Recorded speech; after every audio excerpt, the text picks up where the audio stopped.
வணக்கம். உங்க எமோஷன்ஸை நீங்க பார்க்குற விதத்தையே மாத்த போற ஒரு பவர்ஃபுல்லான கதைய இப்போ நாம டீகோட் பண்ணலாம் வாங்க.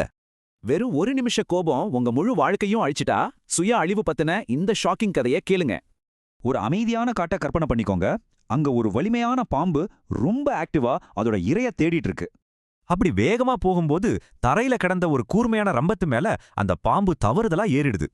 சின்ன கோபம் எப்படி படிப்படியா ஒரு பெரிய துயரமா மாறுதுன்னு இந்த 4 ஸ்டெப்ஸ் நமக்கு தெளிவா காட்டும்.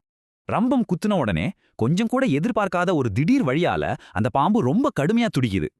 அந்த ரம்போ நான் வேணுனே தாக்குச்சுன்னு நினைச்ச பாம்பு உடனே ஒரு குருட்டுத்தனமான ஆழமான கோபத்துல மூழ்குது.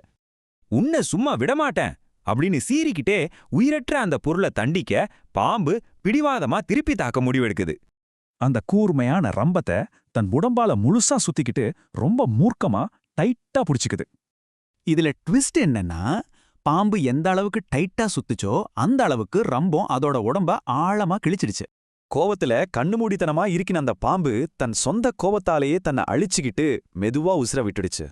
ரம்பம் ஏற்படுத்தின அந்த சின்ன காயத்தையும் கோபத்தால பாம்பு தனக்குத்தானே தேடிக்கிட்ட சுய அழிவையும் கொஞ்சம் கம்பேர் பண்ணி பாருங்க. வெளியில நடக்கிற விஷயங்கள் நம்மள அழிக்கிறது இல்ல, அதுக்கு நாம எப்படி ரியாக்ட் பண்றோங்கிறதா முக்கியம்னு இது அழகா விளக்குது.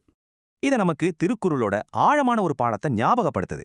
தன்னை தான் காக்கின் சினங்காக்க காவாக்கால் தன்னையே கொல்லும் சினம். இதோட பாடம் ரொம்ப கிளியர்.